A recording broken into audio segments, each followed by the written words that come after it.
بسم اللہ الرحمن الرحیم الحمدللہ رب العالمین والعاقبۃ للمتقین والصلاة والسلام علی اشرف الانبیاء والمرسلین محمد بن عبداللہ وعلی آلہ وصحابہ وازواجہ وترتہ واہل بیتہ ولمن تبع دینہم بإحسان الی یوم الدین وقال تعالی اعوذ باللہ من الشیطان الرجیم بسم اللہ الرحمن الرحیم وَمَكَرُوا وَمَكَرَ اللَّهُ وَاللَّهُ خَيْرُ الْمَاكِرِينَ وقال تعالی وَإِذْ يَمْكُرُوا بِكَ الَّذِينَ كَفَرُوا لِيُثْبِتُوكَ أَوْ يَقْتُلُوكَ أَوْ يُخْرِجُوكَ وَيَمْكُرُونَ وَيَمْكُرُ اللَّهُ وَاللَّهُ خَيْرُ الْمَاكِرِينَ وقال تعالی وَقَدْ مَكَرُوا مَكْرَهُمْ وَعِندَ اللَّهِ مَكْرُهُمْ وَعِندَ اللَّهِ مَكْرُهُمْ وَإِنْ كَانَ مَكْرُهُمْ لِتَزُولَ مِنْهُ الْجِبَالُ اللہ اکبر صدق اللہ العظیم۔ میرے دوست بزرگوں اور میری ماں بہنوں، السلام علیکم ورحمۃ اللہ وبرکاتہ۔ آج کے جو حالات ہیں پوری دنیا میں اور خاص کر کے ہمارے ملک میں، سب یہی سوچتے ہیں، فکر کرتے ہیں کہ مسلمانوں کا کیا ہوگا، آنے والی نسلوں کا کیا ہوگا۔ اللہ جل جلالہ امن والہ نے نبی کریم صلی اللہ علیہ وسلم کے زمانے میں قیامت تک کے آنے والے حالات کو جمع فرما دیا تھا، اس کا حل بھی بتا دیا، اس کے سوالوں کے جواب بھی بتا دیے، پرابلم کا سلیوشن بھی بتا دیا، وے آؤٹ کیا ہے وہ بھی بتا دیا، ان ٹرمز آف پرنسپل۔ نام الگ ہے، کریکٹر وہی ہے۔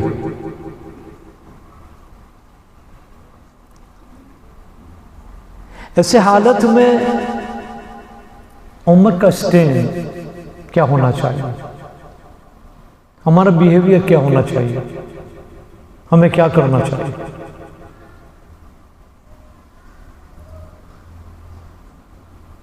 دنیا کی ساری باطل طاقتیں افساسم کے زمانے سے ہی ایک ہو گئی تھی، یہ پہلی بار نہیں ہے۔ اللہ تعالیٰ فرماتا ہے ان تمسسکم حسنۃ تسؤہم وَإِن تُصِبْكُمْ سَیِّئَةٌ یفرحوا بِہا۔ یہ آج کی بات نہیں ہے، ہمارے آقا کے زمانے سے ہے کہ میرے پیارے حبیب آپ کو اور آپ کے ماننے والے کو کوئی فائدہ اور بھلائی کی چیز پہنچتی ہے تو ان کو برا لگتا ہے، اور جب آپ تکلیف میں ہوتے ہو یہ لوگ خوش ہوتے ہیں۔ اب اسرائیل سے ان لوگوں کو کیا لینا دینا؟ اگر دیکھا جائے تو جتنا وہ ہم سے قریب ہے اتنا ان سے نہیں۔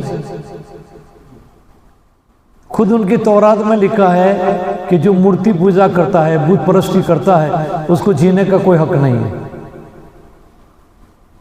ان کو معلوم نہیں ہے ان بھکتوں کو، یہاں گائے پوجی جاتی ہے، وہاں گائے کھائی جاتی ہے۔ گورکھشوں کو بولو کہ وہاں جاؤ، جا کے دیکھو، میں نے وہاں کا سفر کیا ہے، میں نے دیکھا، وہ اہل کتاب ہے،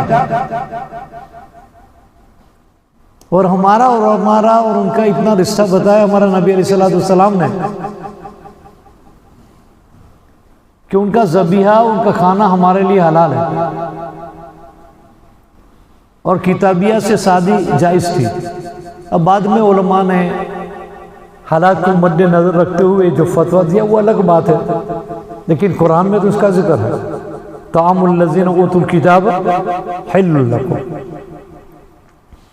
تمہارا کھانا ان کے لیے حلال ہے، ان کا کھانا تمہارے لیے حلال ہے۔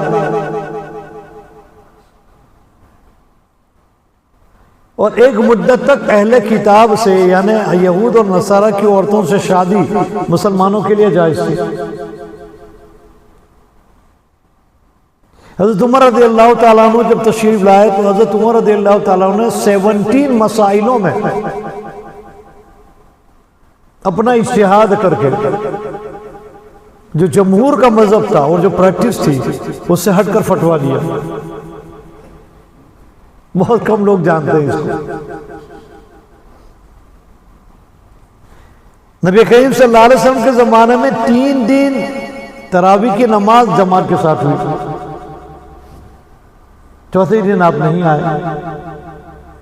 روایتوں میں آیا کہ مسجد کے اندر میں مصلی جمع ہو گئے اور اشارہ کر رہے ہیں، کھنکارا کھا رہے ہیں کہ ہم آ گئے ہیں، کہ حضور نہیں آئے۔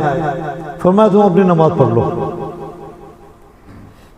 بس 3 دن تراویح کی جماعت ہے، باقی سب نے الگ الگ اپنی نماز پڑھ لی۔ حضور کے زمانے میں، ابوبکر کے زمانے میں، حضرت عمر کا زمانہ آیا تو ایک مدت تک اسی طرح چلا۔ پھر بعد میں حضرت عمر رضی اللہ تعالیٰ عنہ نے دیکھا کہ لوگوں میں اب سستی آ رہی ہے۔ حضرت عمر رضی اللہ تعالیٰ عنہ نے دوبارہ تراویح کی جماعت کو قائم کیا۔ اللہ ان کو جزائے خیر دے۔ اگر انفرادی اور ویکتیگت اور انڈیویڈیل چھوڑا جاتا تو اور لوگ کو روجو چھوئے وہ ٹھیں جائے، خمینیاں حلیم کھائی نے، سربت پی نے کہ چالے ہوئے علم ترہ بھی نہیں پڑھتے۔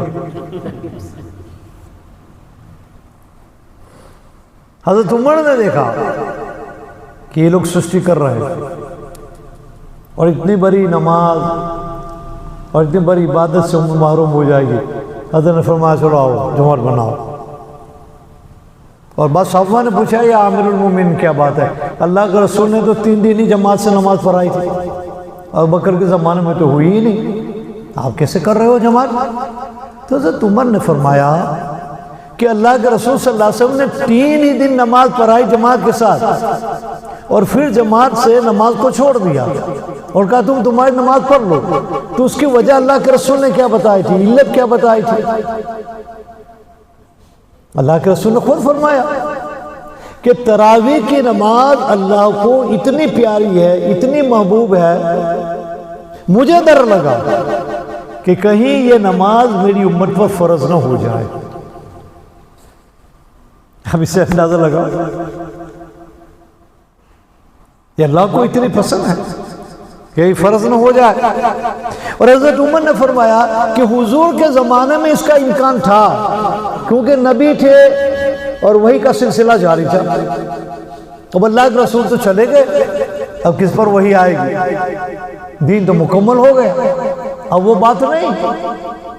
اس کی جو حیثیت حضور کے زمانے میں تھی اب قیامت تک یہی رہے گی کہ سنت مؤکدہ، نہ فرض ہے نہ واجب ہے، سنت مؤکدہ، اب حیثیت باقی رہے گی، تو اب حرج نہیں ہے۔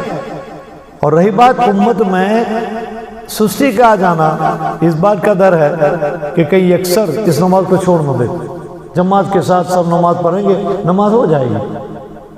تو ایک تو یہ چیز ہے۔ حضرت عمر کے زمانے میں جب 10 سال ہوئی تو آپ نے حکم بھیجا کہ کسی غلام کا چوری کی وجہ سے یا کسی غریب کا چوری کی وجہ سے ہاتھ نہیں کاٹے جائیں گے، کیونکہ اس وقت امت مجبور ہے، قحط سالی ہے، دکار ہے، بھوک اور پیاس سے بلبلا رہے ہیں، اور ایسی حالت میں ایسی چیزوں کا ہو جانا نیچرلی ہے۔ تو اہل کتاب کی شادی کا بھی آپ نے آپ کے زمانے میں راستہ بند کر دیا، اور جتنے بھی والی تھے جن جن گورنمنٹ کے اندر میں، پروونس کے اندر میں، سب کے اوپر سرکولر بھیجا آپ نے کہ آج سے کوئی اہل کتاب سے شادی نہ کرے۔ اب صحابہ کا زمانہ ہے، اہل قرون ہے، اللہ کے رسول کی یونیورسٹی میں وہ کوالیفائیڈ ہوئے تھے، معمولی تو تھے نہیں، سوال وہیں بھی ہوتے تھے۔ یہ وہ سیاست نہیں تھی کہ سام، ڈان، ڈن اور بھیٹ کی بنیاد پر بنائی گئی ہو کہ کوئی سوال نہ کر سکے۔ کوئی اپوز نہ ہو سکے، کوئی اعتراض نہ کر سکے، کوئی اگر بولے تو منہ بند کر دیا جائے، ایسی بات نہیں تھی۔ اسلام نے حریت اور رائے کو اتنا بڑا مقام دیا ہے، freedom of expression, freedom of opinion, freedom of worship, یہ آپ کو کہیں نہیں ملے گی۔ حضرت بریرہ رضی اللہ تعالیٰ عنہ جن کی شادی حضرت مغیث سے ہوئی تھی، اور حضرت بریرہ اما عائشہ رضی اللہ تعالیٰ عنہ کی خادمہ تھی، باندھی تھی، اماں نے آزاد کر دیا، مغیث ابھی غلام تھے۔ اب یہ فقہ کا مسئلہ ہے، اصول فقہ کا مسئلہ ہے کہ عورت اگر آزاد ہو جائے اور شوہر ابھی تک غلام ہے تو اس آزاد عورت کو حق ہے نکاح باقی رکھے یا فسخ کر دے۔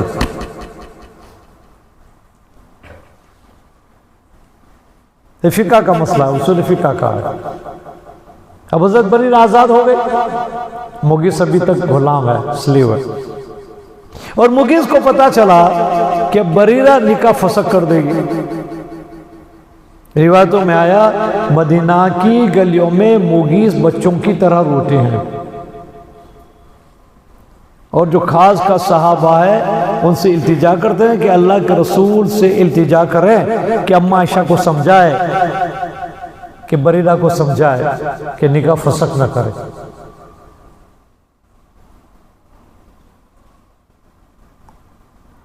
رحمت للعالمین نے حضرت بریرہ کو بلایا، اما عائشہ کو بیچ میں نہیں ڈالا، اللہ کے رسول نے خود بلایا حضرت بریرہ کو، چونکہ اما عائشہ کی خادمہ تھی۔ غلام اور باندی کا لفظ بولنا مجھے اچھا نہیں لگتا ہے، تو میں خادمہ کا لفظ بولتا ہوں۔ وہ ہمارے صاحب ہیں، وہ ہمارے پیارے، ان کی عظمت ہمارے دلوں میں، جتنی صحابہ کی عظمت اور محبت ہمارے دلوں میں ہوگی اتنا ہمارا دن مکمل ہوگا، تقویت پائے گا۔ اللہ کے رسول صلی اللہ علیہ وسلم نے حضرت بریرہ کو بلایا کہ بریرہ آؤ،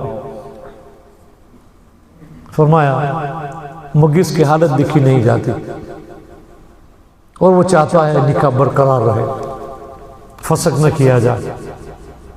اب آپ دیکھو میرے پیاروں اور عزیزوں، وہ خادمہ اور ابھی ماں عائشہ کی، اور حضور کے کہنے سے اماں عائشہ نے اس کو آزاد کیا، کتنا احسان ہے۔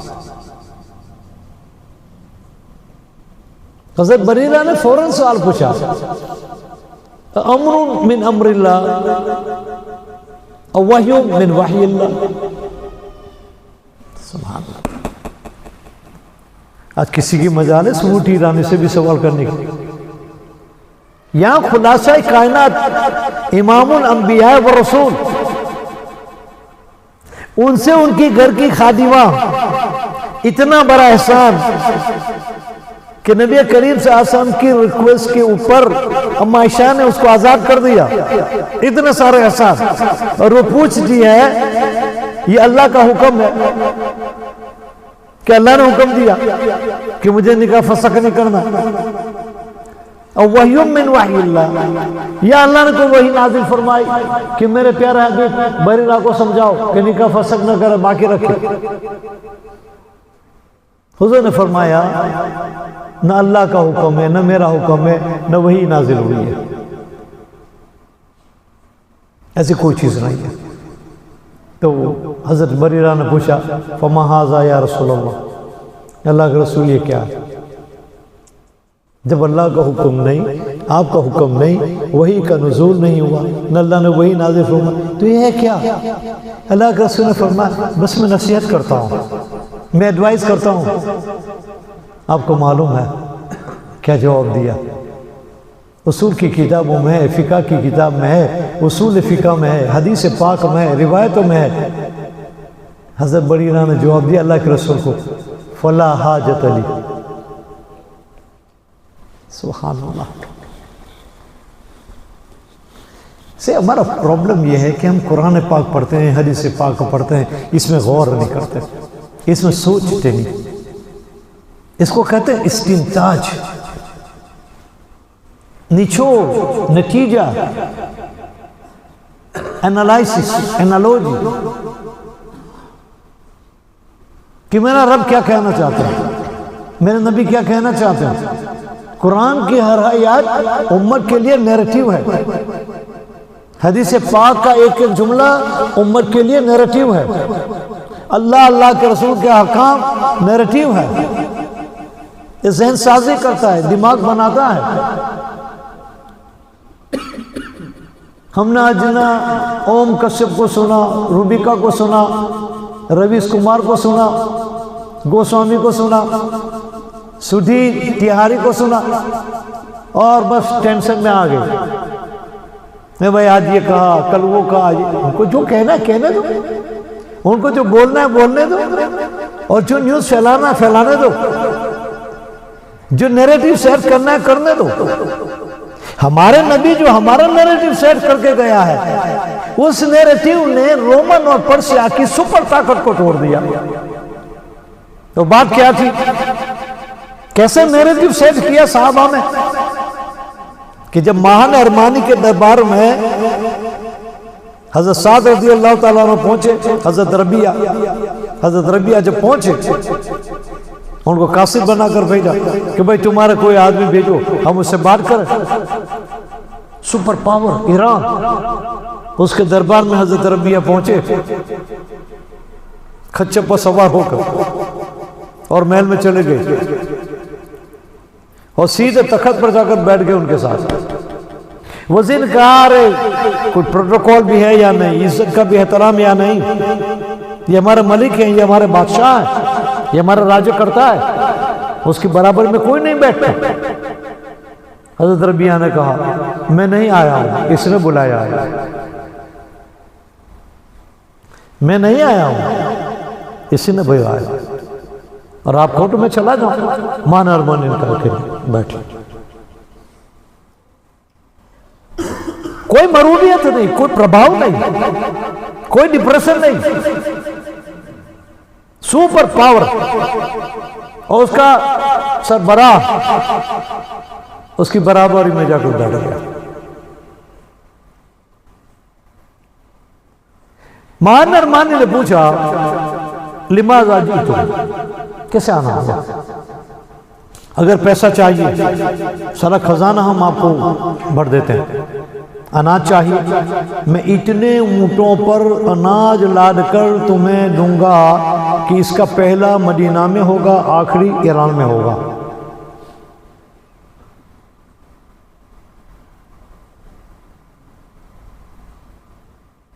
اب یہ نیریٹیو بنا رہا ہے، بولو کیا چاہیے؟ پیسہ چاہیے، کیش دیں گے۔ ہاؤس ٹریڈنگ کر رہا ہے امت شاہ، 25 کروڑ 50 کروڑ 100 کروڑ، اس شام دام دنڈ بھید، اس کی بنیاد پر جو حکومت ہیں وہ زیادہ چلتی نہیں ہے۔ ہمارے آقا نے اس بنیاد پر اس دین کو نہیں اٹھایا، اور اس بنیاد پر امت کو بھی نہیں اٹھایا۔ یہ نیریٹیو ہمارے نبی سیٹ کر کے گئے۔ ابھی تو بچپنے کا زمانہ ہے، بیت اللہ میں بیٹھے ہیں، کعبۃ اللہ کے سامنے ہیں، اور دادا کے ساتھ ہیں، دادا بڑے پیار محبت سے ان کو اٹھا کر چلتے ہیں کہ دیکھو میرا پوتا، فخر کرتے ہیں، ناز کرتے ہیں، ہے کسی کا بیٹا ایسا، اور وہاں بیٹھے ہیں، اور قافلے والے آ رہے ہیں حج کے زمانہ میں، ہڈیہ لے کر، باکس لے کر، بڑا ڈگ ہو گیا۔ اللہ کے رسول دیکھ رہے ہیں، پوچھا ما ھذا یا بابا، بابا یہ کیا ہے؟ اور عبد المطلب فرماتے ہیں نحن سید القوم والقوم یعطیننا، ہم قوم کے سردار ہیں، ایک گفٹ دیتے ہیں، ہدیہ دیتے ہیں، بخشش دیتے ہیں۔ بچپن کا زمانہ ہے، کیا نیریٹیو دیا امت کو۔ دادا کو کہتے ہیں بابا قوم کا سردار قوم کو دیتا ہے، قوم سے لیتا نہیں۔ قوم کا سردار قوم کو دیتا ہے، قوم سے لیتا نہیں۔ ہم یہ امت ہے، ہمارا آقا وہ ہے جنہوں نے دیا، بن مانگے دیا، اور اتنا دیا دامن میں ہمارے سمایا ہے، بن مانگے دے دیا، دامن میں نہیں سمایا۔ اب قرآن دیکھو، حدیث دیکھو، پڑھو، اپنے علماء کے پاس بیٹھو، کیا کیا اس میں گوہر ہے، کیا کیا موٹی ہے، کیا کیا نصیحتیں ہیں، دنیا بھی ہے، دین بھی ہے، آخرت بھی ہے، پورا بیلنس کیا اللہ کے رسولوں نے۔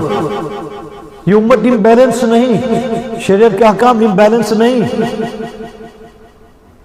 ابن کثیر فرماتے ہیں کہ خولہ بنت حکیم ہم عائشہ کے پاس آیا کرتی تھی دین سیکھنا کرے، جو عثمان ابن مظعون کی بیوی ہے۔ عثمان ابن مظعون اوائل مسلمین میں سے ہے۔ جب اللہ کے رسول صلی اللہ علیہ وسلم نے دین کی دعوت دی تو جو پہلے لوگوں نے اسلام قبول کیا، بیس 5 میں ان کا نام ہے، 10 میں بھی نہیں، بیس 5 میں۔ حبشہ کی بھی ہجرت انہوں نے فرمائی، مدینہ کی بھی ہجرت فرمائی، اور اللہ کے رسول کے دودھ بھائی بھی ہوتے ہیں۔ ابن مظعون، مسعود ابن مظعون، عثمان ابن مظعون اور نبی کریم صلی اللہ علیہ وسلم کا جو رشتہ ہے دودھ بھائی ہے، ایک ماں سے دودھ پیا ہے۔ حضور کے بڑے پیارے تھے، بڑے زاہد تھے، بڑے عبادت گزار تھے۔ ابن کثیر فرماتے ہیں کہ خولہ بنت حکیم کو جب دیکھا اماں عائشہ نے، بکھرے ہوئے بال ہیں، سوکھے بال ہیں، نہ کنگھی کی ہوئی ہے، نہ تیل لگایا ہوا ہے، نہ کوئی میک اپ ہے، کچھ بھی نہیں، اور کپڑے بھی یسٹ وسٹ، وہ آئین بائن نہیں ہوئی تھی۔ تو میں نے بڑے تعجب سے پوچھا کہ خولہ تم تو جوان ہو، اور جوان لڑکیوں کے تو بڑے شوق ہوتے ہیں، شوق تو اس زمانے میں بھی تھا، اور اسے منع نہیں ہے میرے بھائیوں۔ اچھا سے اچھا کپڑا پہنو، اچھا سے اچھی سواری کو استعمال کرو، اچھا سے اچھا کھانا کھاؤ، اچھا سے اچھا مکان بناؤ، اللہ نے کہیں نہیں روکا۔ کُلُوا وَاشْرَبُوا وَلَا تُسْرِفُوا، اللہ کہتا ہے کھاؤ پیو، اسراف نہ کرو۔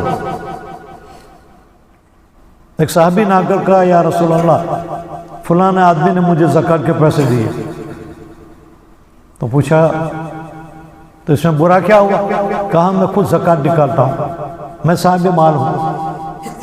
سرکار دو عالم صلی اللہ علیہ وسلم نے جب ان کو دیکھا تو ان کے کپڑے ایسے تھے جیسے لگتا تھا کہ کوئی چندہ والا ہے، فقیر ہے۔ کہا رہے تیرا حلیہ کیسا ہے، تیرے کپڑے کیسے ہیں، اور کیا تو نے تیری شان بان بنا رکھی ہے؟ کوئی بھی تجھے یہ سمجھائے گا یہ غریب ہے، فقیر ہے، نادار ہے، تو دے دیا۔ اس کے بعد اللہ کے رسول نے فرمایا کہ اللہ جل جلالہ عم نوالہ اپنی نعمت تمہارے پر نثار فرماتے ہیں، مال اور دولت کے اعتبار سے، رسوخ کے اعتبار سے، تو اسی طرح ٹپ ٹپ رہو۔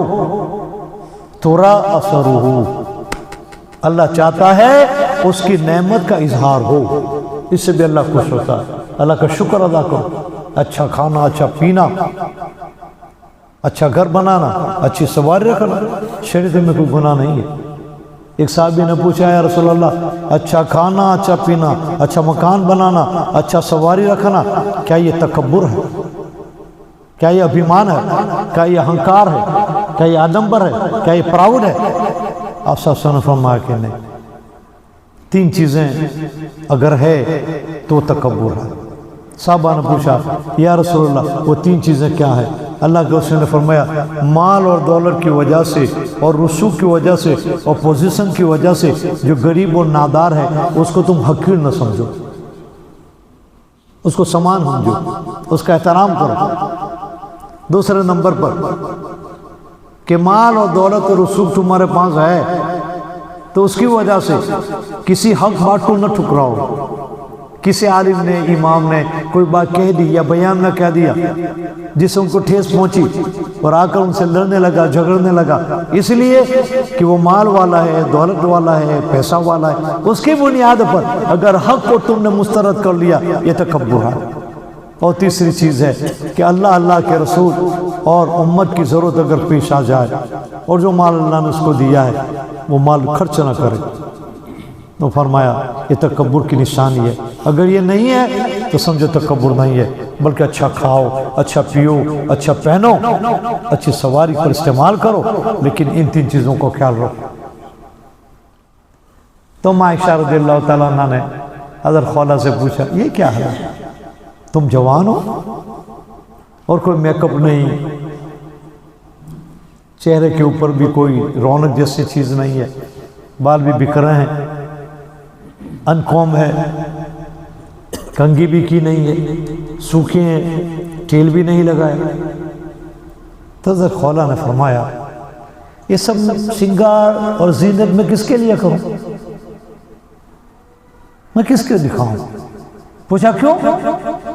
کہ میرے شوہر تو رات بھر نماز پڑھتے رہتے ہیں، تو میں نے سوچا چلو رات بھر نماز پڑھتے ہیں، کوئی بات نہیں، دن میں بیٹھوں گی، پیار محبت کی باتیں کروں گی۔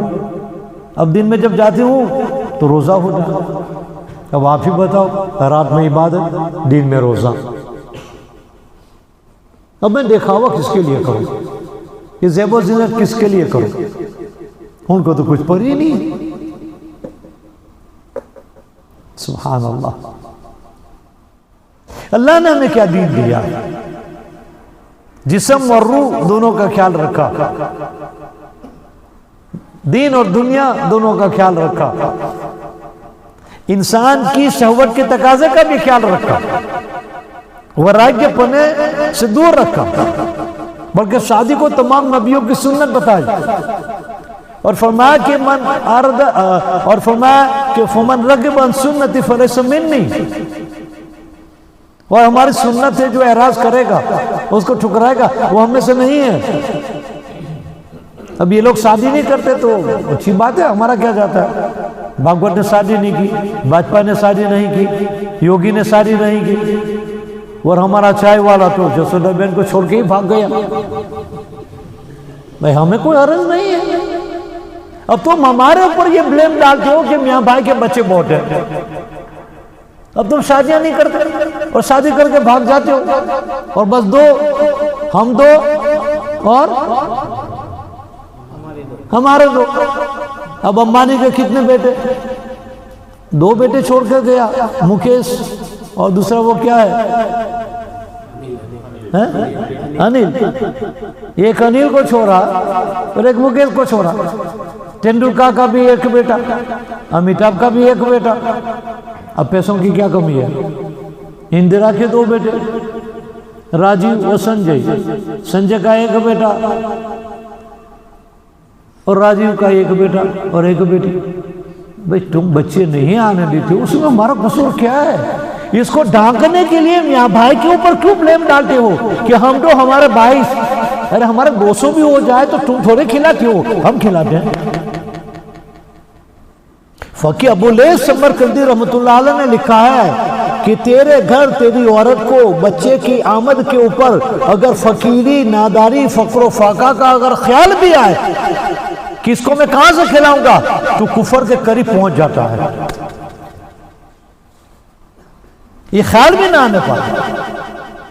مولانا علی میاں نور المرکز جب واشنگٹن پہنچے، وہاں کا جو پروگرام ہوا اس میں انہوں نے کہا کہ population is not the cause of the poverty, کہ پاپولیشن کی وجہ سے غریبی نہیں ہے، ان ایمپلائمنٹ نہیں ہے، اور اگر کوئی چاہے تو میں اسے مناظرہ کرنے کو تیار ہوں، آ جاؤ۔ حضرت نے چیلنج دیا تھا، کوئی نہیں آیا۔ ارے بھائی امام راضی فرماتے ہیں کہ تمہارے گھر اگر 10 مہمان آئیں اور تم اپنے بیوی سے کہو کہ 10 مہمان آنے والے ہیں تو کتنے کا کھانا پکائے گی؟ 10 کا، 10 سے کم کا، یا 10 سے زیادہ کا؟ جی 10 سے زیادہ کا، کہ کھانا بچنا چاہے، کم نہیں ہونا چاہیے۔ تو ایک عورت اتنی سمجھدار ہے کہ 10 کے آنے پر 10 سے زیادہ کا وہ کھانا تیار کرتی ہے، تو کیا میرا رب 6 بلین کو بھیجے اور کھانا اور اناج اور روزی 3 بلین کا بھیجے؟ ایسا نہیں ہو سکتا۔ حضرت فرماتے ہیں کہ آپ دیکھو کہ جواری کا ایک دانہ ڈالو گے تو ایک کہنے میں کتنے دانے آتے ہیں؟ بعض مرتبہ جوار کے ایک ڈونڈے میں 2 کہنے بھی ہوتے ہیں، ہم نے دیکھے ہیں کہ وہ تو کھیدو تو پورو جو کھیترے جاتا تھا ہمیں جوٹا تھا۔ جوار کا ایک دانہ ڈالا، کبھی ایک کہنا ہوتا ہے، کبھی 2 کہنے، 2 کہنے بھی ہوتے ہیں، میں نے دیکھے۔ اب آپ بتاؤ ایک دانے سے ایک کہنے کے اندر میں کتنے دانے آئے؟ تل دیکھو پورے چھوڑ کے اندر میں تل۔ کپاس کو دیکھو، ایک کپاسیا ڈالا اور کپاس کی تین ونی ہوتی تھی، پہلی ونی، بیجی ونی، تیجی ونی۔ سینگ کو دیکھو، ہمارے سارے کھیتوں میں کونڈ ہے، ان کھیتوں کا نام ہے کونڈیو کو، اور اس کا جو ڈارا ہے، اس کا محصول جو ہے، تو تمہاری پنچایت میں ہم بڑھتے تھے، اب معلوم نہیں اب بڑھتے ہیں کہ نہیں بڑھتے ہیں، وہ کونڈ والے جانے۔ ایک کپاسیا ڈالا، ہزاروں کپاسے نکلے، ایک جوار کا دانہ ڈالا، ہزاروں دانے نکلے، ایک سینگ کا دانہ ڈالا، ہزاروں سینگ دانے نکلے۔ ٹویر کو دیکھو، اللہ بتا رہا ہے کہ تو نے ایک دانہ ڈالا، ایک کے بدلے کے اندر میں ہزاروں دانہ میں نے تجھے دی ہے۔ تو روٹی روزی کا مسئلہ نہیں ہے، اناج کا مسئلہ نہیں ہے۔ آپ لوگ انٹرنیشنل لیول کے اوپر سرچ نہیں کرتے، امریکہ میں، کینیڈا میں، آسٹریلیا میں، امریکہ کے جو دوسرے ملکوں ہیں، ان ملکوں کے اندر میں روز سال ہزاروں ٹن مکئی اناج جلا دیا جاتا ہے، اور ہزاروں ٹن بٹر جلا دیا جاتا ہے، سمندر میں ڈال دیا جاتا ہے، اور روزانہ ہزاروں لیٹر دودھ گٹر میں بہا دیا جاتا ہے to maintain the price۔ اب لوگ چونکہ پڑھتے نہیں ہو، بولو کمی کہاں ہے؟ کمی نہیں ہے، وہ دیتا ہے، بہت دیتا ہے۔ یہ انسان کی ایمان کی کمزوری ہے، یہ ہمارے دین کی کمزوری ہے۔ ان لوگوں نے یہ جو نیریٹو سیٹ کیا ہے نا کہ 2 بچے سے زیادہ ہوگا تو ان کو کون کھلائے گا؟ کھلانے والے اللہ کی ذات ہے، روزی دینے والے اللہ کی ذات ہے۔ ان پروپیگنڈے سے نکل جاؤ اور اس نیریٹو سے نکل جاؤ۔ تو عائشہ رضی اللہ تعالیٰ عنہ نے حضرت خولہ سے کہا کہ یہ کیا حال ہے؟ تو انہوں نے کہا کہ میں کس کو دکھاؤں، میرے میاں تو بس رات بھر نماز پڑھتے ہیں، دن میں روزہ رکھتے ہیں، کبھی سنگار کا فائدہ کیا، اس زیب و زینت کا فائدہ کیا؟ اماں سمجھ گئی یہ کیا کہنا چاہتی ہے۔ سرکار دو عالم صلی اللہ علیہ وسلم جب تشریف لائے تو فرمایا یا رسول اللہ عثمان کو سمجھاؤ۔ پوچھا کیا بات ہے؟ کہا ان کی بیوی آتی ہے میرے پاس تو یہ حال تھا، میں نے اسے کہا کہ یہ کیا حال بنا رکھا ہے؟ تو وہ کہتی ہے کہ میں اس کے لیے زیب و زینت کروں، رات بھر میرا شوہر تو نماز پڑھتا ہے اور دن میں روزہ رکھتا ہے، تو بھی شادی کیوں کی؟ نبی کریم صلی اللہ علیہ وسلم نے پوچھا اچھا اس طرح سے؟ کہا کہ ہاں۔ اور جب دوسری نماز کے بعد نبی کریم صلی اللہ علیہ وسلم کی مجلس ہوئی، عثمان بن مظعون وہاں موجود ہے، اللہ کے رسول نے فرمایا عثمان کھڑے ہو جاؤ، وہ کھڑے ہوئے۔ آپ نے کہا ماشاءاللہ رات بھر تم نماز پڑھتے ہو، آپ نے یہ نہیں فرمایا تم دن بھر کے روزے رکھتے ہو، اور صحابہ سے یہ نہیں فرمایا دیکھو میرا صحابی کیسا زاہد ہے، کیسا عابد ہے، بلکہ کیا فرمایا ہمارا آقا نے؟ ابن کثیر نے فرمایا حدیث پاک اور قرآن پاک کی آیت کریمہ اس کی تفسیر کے حوالے سے، اللہ کے رسول نے فرمایا عثمان گھر جاؤ اور تمہاری بیوی کے ساتھ بیٹھ کر کھانا کھاؤ، گھر جاؤ بیوی کے ساتھ بیٹھو۔ آج ہمیں بیوی کے ساتھ بیٹھنے میں اکٹاہٹ آتی ہے، بھاگتے ہیں یہ لوگ۔ کتنے لوگ ہیں جو مسجد میں آ کر بیٹھ جاتے ہیں، وہ اس لیے نہیں کہ آرام سے عبادت کریں گے۔ کئیوں کو میں نے پوچھا کہ وہ بھلا آئی کیا گھر پلی پے کرے نہ کٹے یہاں، تو وہ پے نہیں کرے گی تو کون کرے گی؟ شادی کے بعد تمہارا ہر عمل کا بدلہ مجاہد کے بدلے کے مقابل ہو جاتا ہے، اور اللہ کے راستے میں جہاد کرنے والے کی ایک نیکی 700 نیکی کے برابر ہے۔ تو اتنی بڑی نیکیوں سے تم محروم رہتے ہو، وہ یہاں کر پھر کیا کرتے ہو؟ عبادت تسبیح ذکر تو ایک طرف، مولوی اور مؤذن اس کی تم پٹھاری پھیرتے ہو۔ گھر میں بیوی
وہ بابا جو بروچے بن کر بیٹھے، مانو دیکھو کیا ہو رہا ہے، رام رحیم ابھی نہیں چھوٹا، آسارام باپو ابھی بھی جیل میں، نتیانند ہندوستان چھوڑ کے بھاگ گیا، ستپال ابھی بھی جیل میں، عشا دھاری ابھی بھی جیل میں.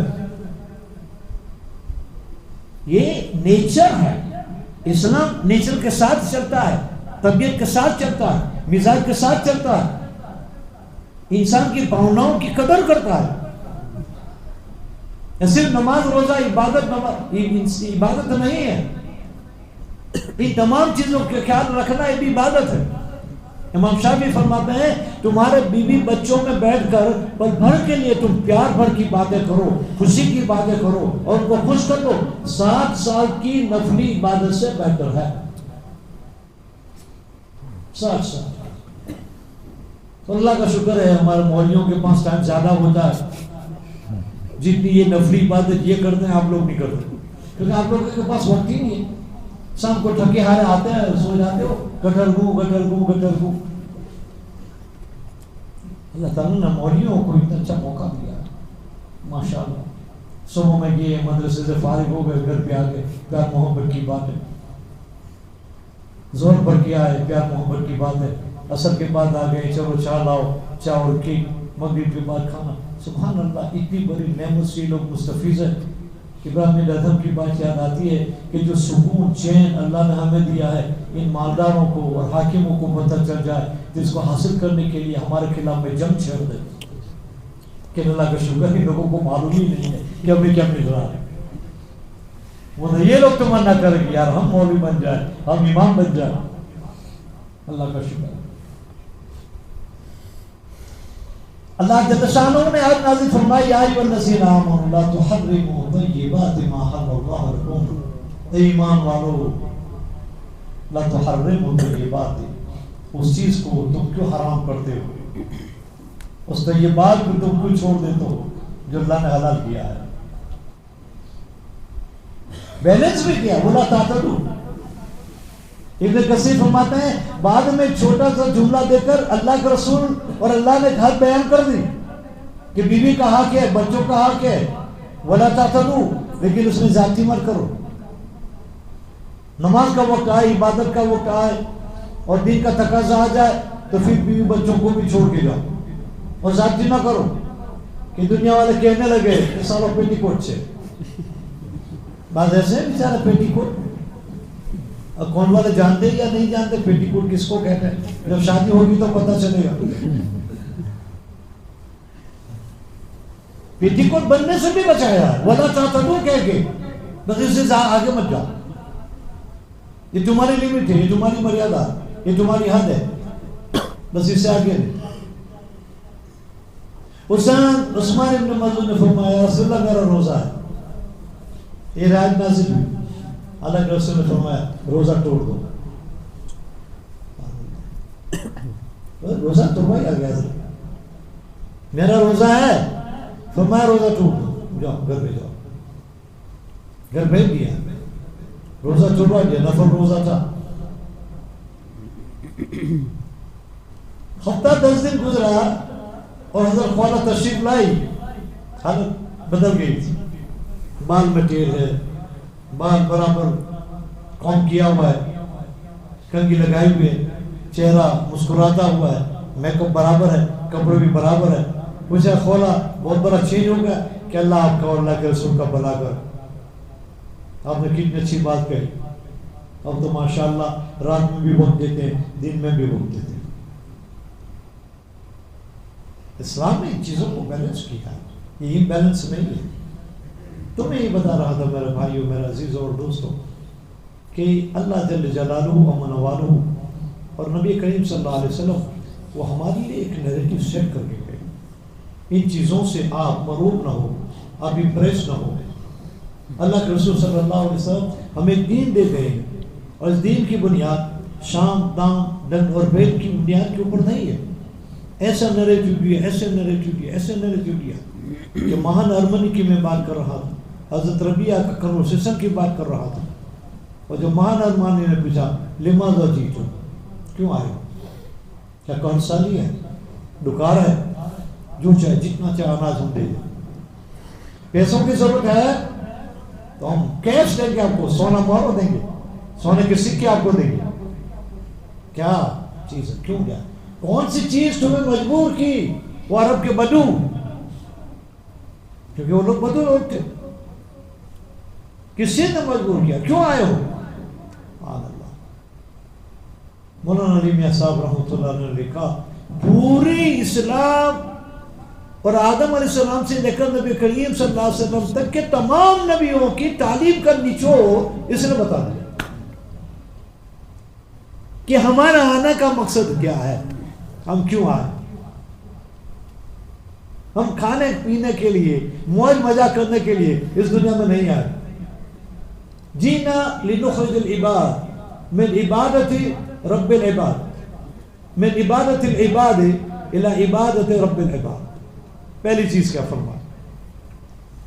جینا لنخرج العباد من عبادت العباد الى عبادت رب العباد.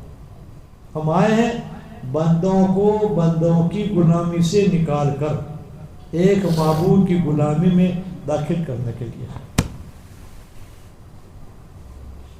مجھے ہندو نے کہا تھا کہ تمہارا کتنا سارو میں کہ خالی اتنا راضی رکھا ہوں ہمارا ٹیچرس کرو بنا راضی رکھے ہیلوری ہوا جائے، بنا راضی کر ہیلوری ہوا جائے، اور بنا راضی کروا جائے پچ بیٹی دیوی ناراض ہو جائے. ہمارا تو بدہ نہیں راضی کروانا خلاص سے کیا ہمیں کوئی مہینوں خالی نہیں دیتا کہ کوئی انہوں یہ نہیں ہو.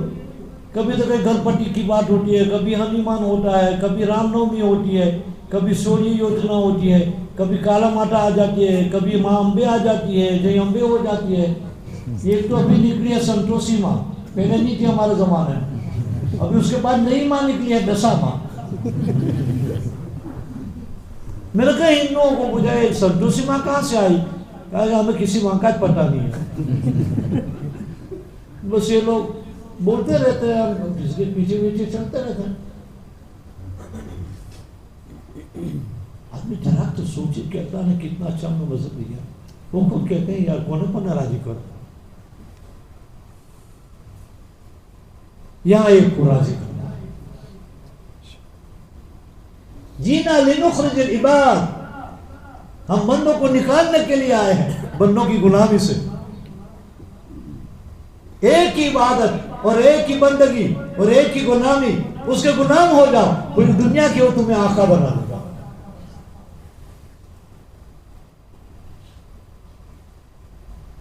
جینا لنخرج العباد من عبادت العباد الى عبادت رب العباد من ضيق الدنيا الى سعة الآخرة.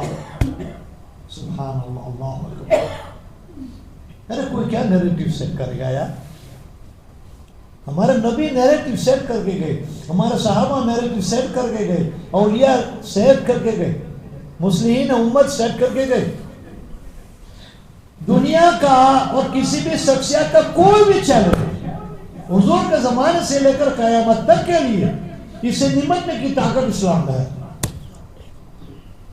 ابھی 250 ملین یورو کی لاگت سے یورپ والوں نے ایک کمیٹی کا گٹھن کیا. ان کا کام کیا تھا؟ بس ایک ہی چیز، اس میں سارے ایکسپرٹ جمع کر دیے، اکنامک، سیاست، معاشرت، سوشل لائف، سارے جتنے بڑے بڑے ان کے ماہر تھنک ٹینک بڈی جی بھی سب کو جمع کیا، ایکسپرٹ کو جمع کیا، صرف ایک چیز فائنڈ آؤٹ کرنے کے لیے کہ how the Islam is spreading in the heart of the Europe. کہ یورپ میں یہ اسلام کیوں پھیل رہا ہے؟ نہ لالچ ہے نہ ڈر ہے، یہ کیوں پھیل رہا ہے؟ روم کے اندر میں کمیٹی کا گٹھن کیا گیا اور پوری ڈاکیومنٹری تیار کی اور پھر ایک کتاب لکھی گئی، اس کا نام ہے Europe under the shade of Islam. یورپ اسلام کے سائے میں. آج روم میں اتنے مسلمان ہو رہے ہیں جو کرسچنوں کا مرکز ہے، جیسے ہمارے لیے ہمارا مکہ ہے، وہاں ویٹیکان ہے، وہ کرسچنوں کا مرکز ہے. روم یورپ کرسچنوں کا مرکز ہے، وہاں اسلام پھیل رہا. ایک سالوں میں 1 لاکھ عورتوں نے اسلام قبول کیا صرف انگلینڈ میں. 500 سرٹیفکیٹ. وہاں کے منسٹری نے پوچھا کہ 500 چرچ جو بکے خریدے کس نے اور کیا کیا؟ اس وقت پوری انہوں نے بحث کی، سروے کیا تو پتہ چلا 500 کے 500 چرچ مسلمان نے خریدے، مسجد بنائے، مدرسہ بنایا، دارالعلوم بنائے، خانقاہ بنائے، 500 چرچ۔ آج ان کے چرچیں خالی ہیں، مسجد اتنی فول ہے کہ ایک جمعہ کی نماز کی 3 جماعتیں ہوتی ہیں، عید کی 3 سے 4 جماعتیں ہوتی ہیں۔ ایک جماعت آئی، نماز پڑھی چلے گئے، تھوڑے آدھے گھنٹے کے بعد دوسری جماعت آئی، اس کے نماز پڑھی، تیسری آئی۔ ادھر لوگ مسلمان 9 سال 10 سال کی بچیاں حجاب کے ساتھ ہے، پردے کے ساتھ ہے، شرم نہیں ہے، فخر ہے کہ میں حجاب سے ہوں۔ نوجوان یونیورسٹی انجینئر ہے، لوئر ہے، اور ماشاءاللہ کفنی ازار ہے اور داڑھی ہے۔ اب حیران رہ جاؤ گے بھائی حافظ پٹیل جو ہمارے گجرات کے ہی ہیں، کانگوائی کے، جب برما سے وہ آئے تو برما سے پھر وہ انگلینڈ چلے گئے، لیکن دعوت سے ان کا مزاج بنا تھا، حضرت یوسف رحمۃ اللہ علیہ کی خدمت میں رہے تھے۔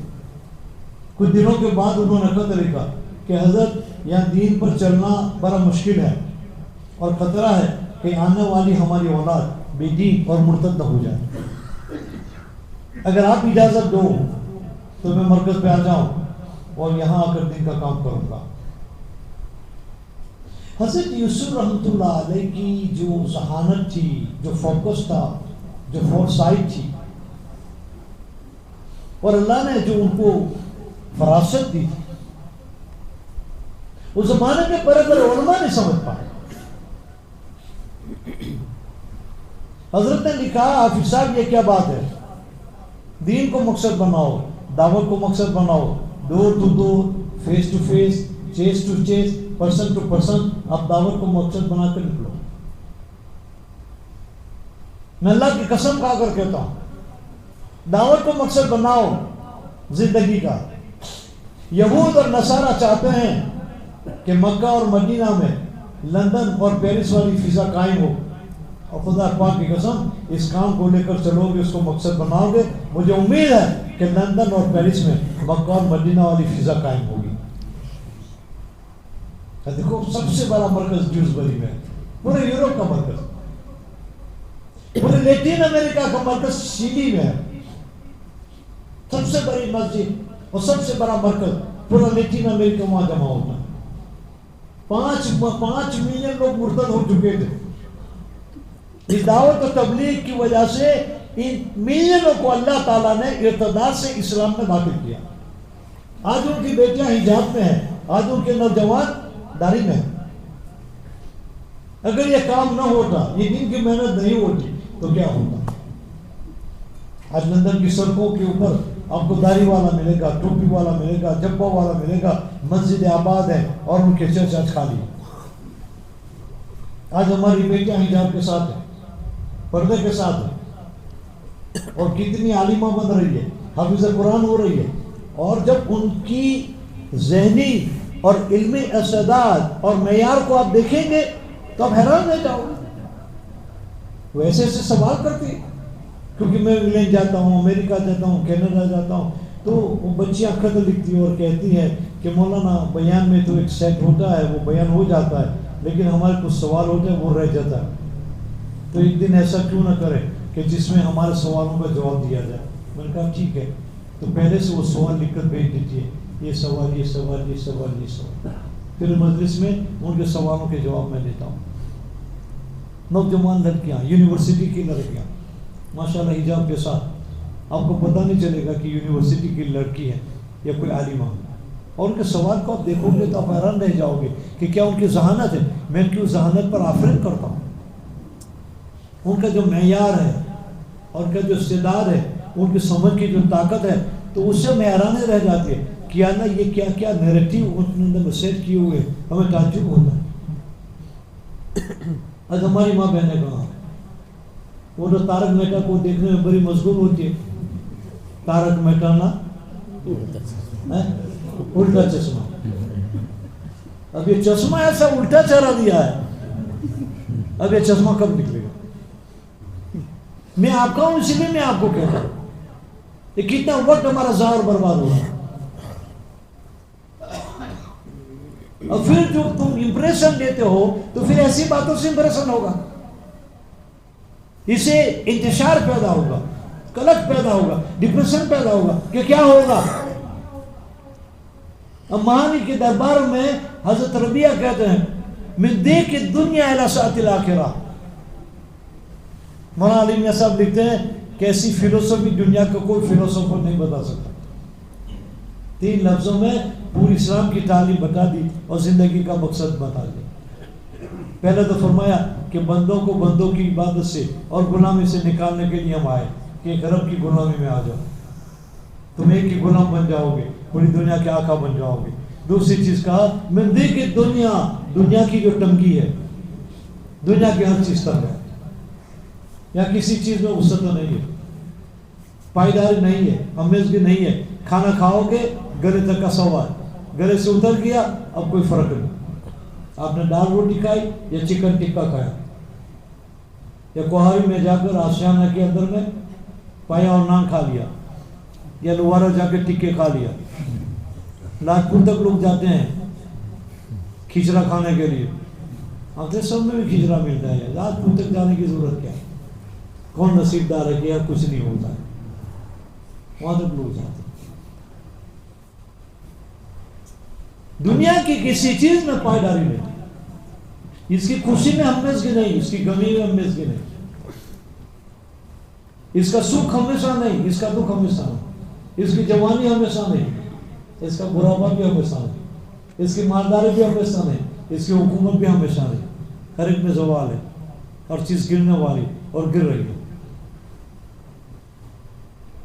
من دیکھی دنیا کی تنگی, دنیا کتنی تنگ ہو چکی ہے. ومن اعرض عن ذکری فإن له معیشة ضنکا. اللہ خود فرماتا ہے میرے ذکر سے, میری یاد سے, میرے دین سے تم منہ پھیرو گے, یاد رکھو تمہاری زندگی اور زندگی کے ہر شعبے کو میں تنگ کر دوں گا, تمہیں کوئی راستہ ملنے والا نہیں ہے. دنیا تنگ ہو چکی, مالدار کی بھی غریب کی بھی. مالدار کو سمجھ میں نہیں آتا کہ کیا کرو. یہ ایئر کون لگا دیا, اے سی لگا دیا, تو اسی کیا کرے گا؟ سر سے لے کر پیر تک ہماری چمڑی کو ٹھنڈی کرے گا, لیکن وہ دل دماغ میں جو انتشار اور قلق ہے, جو ڈپریشن ہے, اس کو دور نہیں کر سکتا. دیکھو یورپ میں سب سے زیادہ خودکشی ہوتی ہے, حالانکہ وہاں کی سوشل سیکورٹی کی سسٹم اتنی اچھی ہے کہ کسی ملک میں نہیں. بچہ پیدا ہوا ہوتے ہی 20 سال ہونے تک سرکار اس کا پیسہ دیتی ہے. میں انگلینڈ جب گیا تھا ہمارے رشتے دار کے وہاں, تو میں نے اسے پوچھا کہ چاچا وہ کام کرو, لیکن وہ تو کوئی کام نہیں کرتا ہوں. موقع کیونکہ ہماری سرکار ایک پورانا 8 પાઉન્ડ ہے, 8 جانا وہ تیرا پورا لے لے, ٹھیک ہے 7 پورا છે. اگر نوکری کرو تو ہم جو وقت نہیں وار کرتا نا, تو میں نے مہینہ 100 પાઉન્ડ મળે, اور ویک 100 પાઉન્ડ મળે. અહીંયા તો અઠવાડિયાના 400 પાઉન્ડ મળી જાય, કારણ કે 1 તો 7 5 35 હું પગારી હું ચાર છે તો પછી તો ચાલતી જાય ગાડી.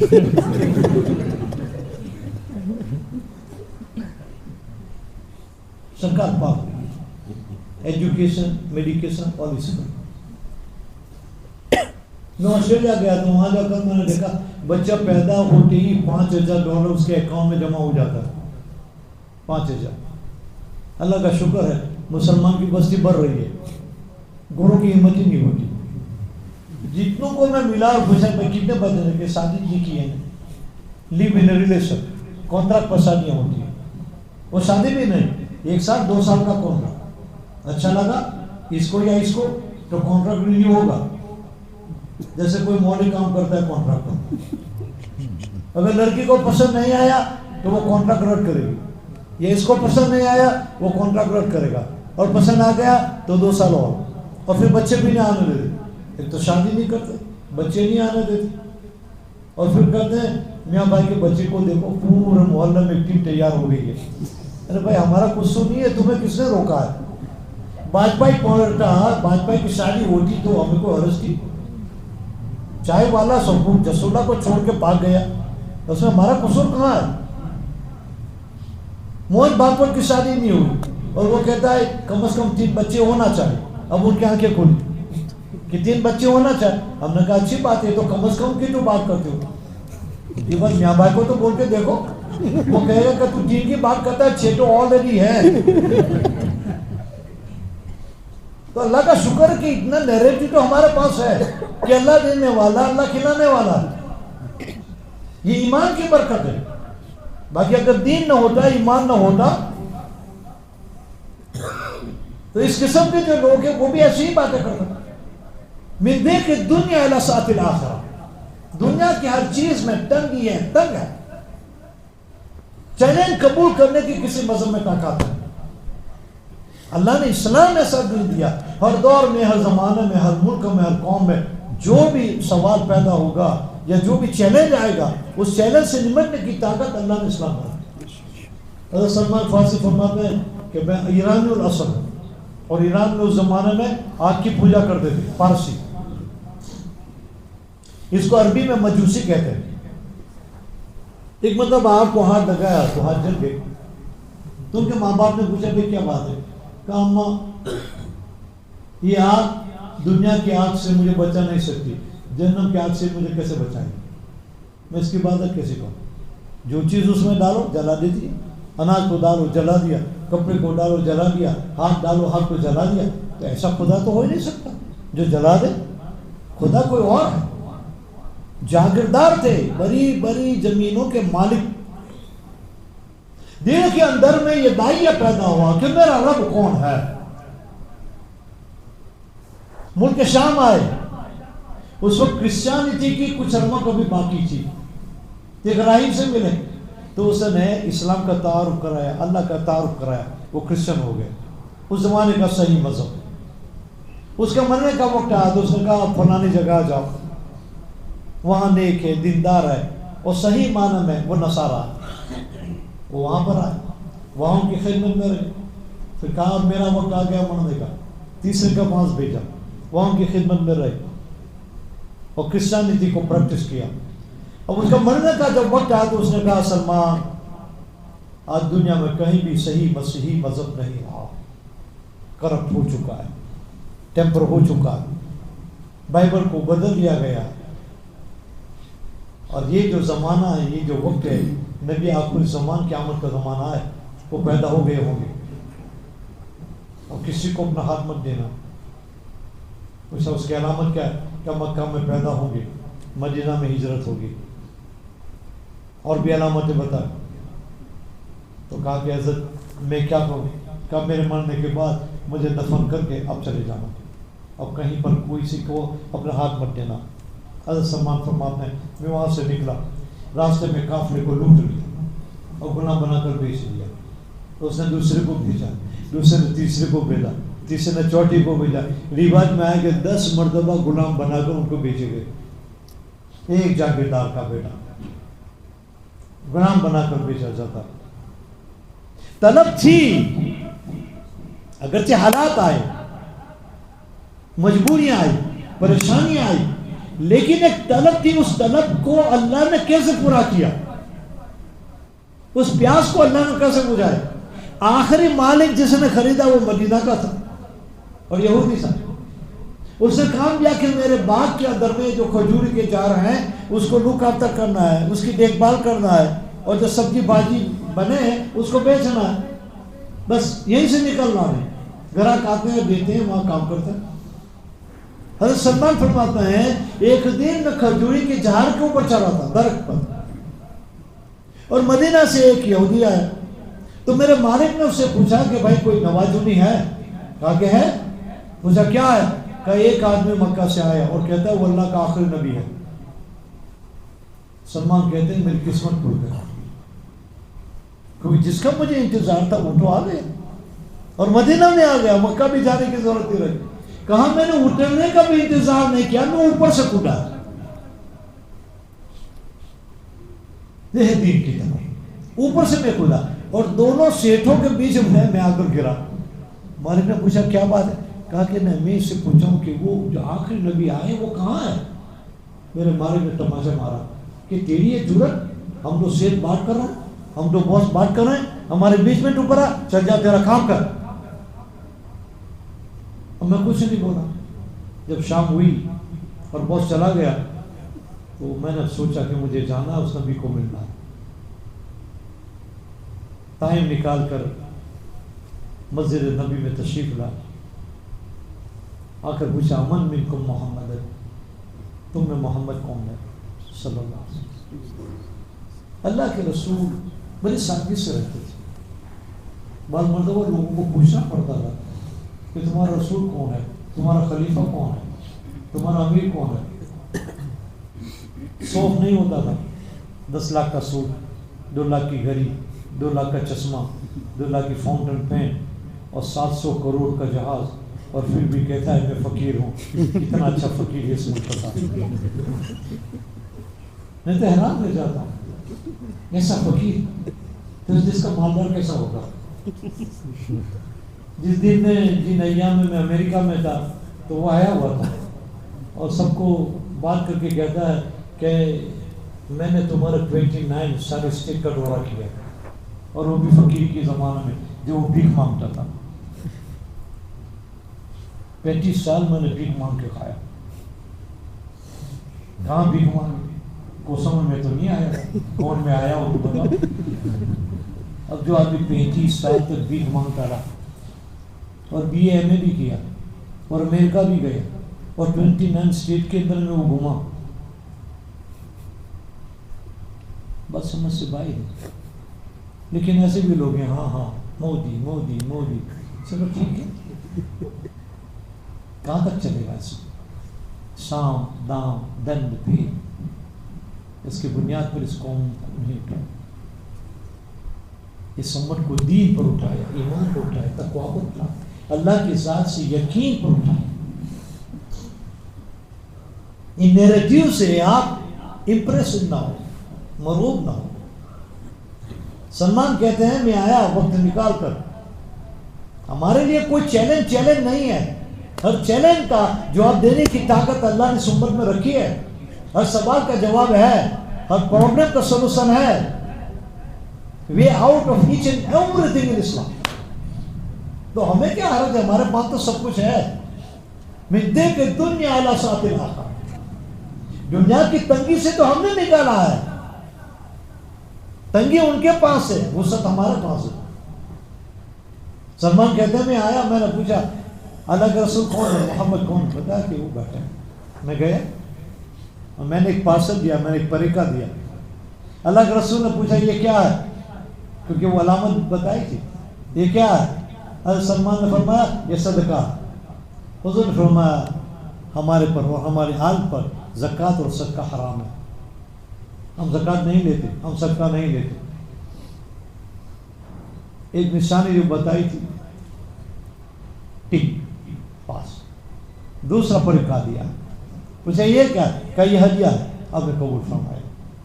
اس نے کہا تھا صدقہ قبول نہیں کریں گے، ہدیہ قبول کریں گے۔ لیکن تیسری چیز کے بارے میں سلمان فرماتے ہیں مجھے ہچکچاہٹ ہوئی، ہیسیٹیشن ہوا، جھجک محسوس ہوئی۔ کیوں؟ اس راہب نے کہا تھا کہ آج تک جتنے بھی نبی آئے سارے نبیوں کی مہر نبوت ان کے سینے پر لکھی جا رہی تھی کہ ہمارا نبی ہے۔ تو اس کا مطلب یہ ہے کہ اس کے بعد اور نبی آنے والا ہے، لیکن ہمارے آقا کی جو مہر نبوت تھی 2 گھنٹوں کے بیچ میں تھی کہ اب کوئی نبی آنے والا نہیں، اور مہر نبوت گرین حروف میں تھی اور نور چمک رہا تھا، اور اس میں لکھا ہوا تھا سر حیث ما شئت فإنک منصور۔ یعنی اللہ نے اسٹیمپ لگا کر دے دیا، سر حیث ما شئت فإنک منصور، جاؤ جہاں چاہے جاؤ، جہاں جاؤ فتح تمہارے قدم چومے گی، فإنک منصور۔ مہر نبوت چمک رہی تھی۔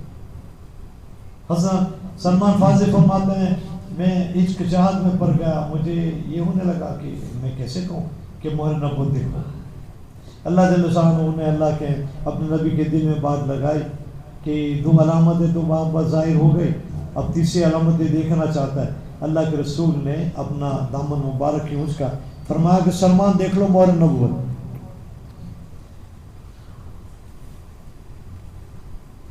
مہر نبوت دکھا دی. میرے پاس اس کا عکس ہے، جب میں ملک شام گیا وہاں سے میں لے آیا ہوں. اگر یہاں پر میرے پاس ہوگی تو انشاءاللہ میں کسی پر بھیج دوں گا. امام ترمذی فرماتے ہیں صبح میں جو اس کو دیکھ کر جائے، جس کام کے لیے جائے گا کامیاب ہو کر آئے گا. کسی پریشانی کے زمانے میں اور تکلیف کے زمانے میں اس کو دیکھ رہے، اس کی برکت سے پریشانی تکلیف دور ہو جائے گی. میں دیکھوں گا اگر ہوگی تو میں انشاءاللہ تعالیٰ آپ کو بھیجوں گا. آپ لوگ اس کی فوٹو کاپی کرا کر دیں. ہمارے پاس ہمارے نبی کی مہر نبوت تو کم از کم ہونا چاہیے. اور امام ترمذی نے بیان کیا، اور ہمارے جو بڑے اکابر تھے ان کو دیکھتے تھے صبح اور شام، ان کا پیار بتاتے. سلمان نے دکھا دیا. کہا حضرت سلمان فرماتا ہے اللہ کے رسول نے دامن مبارک اٹھایا اور مجھے دکھا دیا. بس اب تینوں نشانیاں ظاہر ہو گئے، اسلام قبول کر لیا. اب میں جو بتا رہا ہوں کہ چیلنج کو قبول کرنے کی طاقت اسلام میں ہے. اللہ کے رسول نے فرمایا سلمان تمہارے مالک کو جا کر کہہ دو کہ جو مکاتب بنا دو.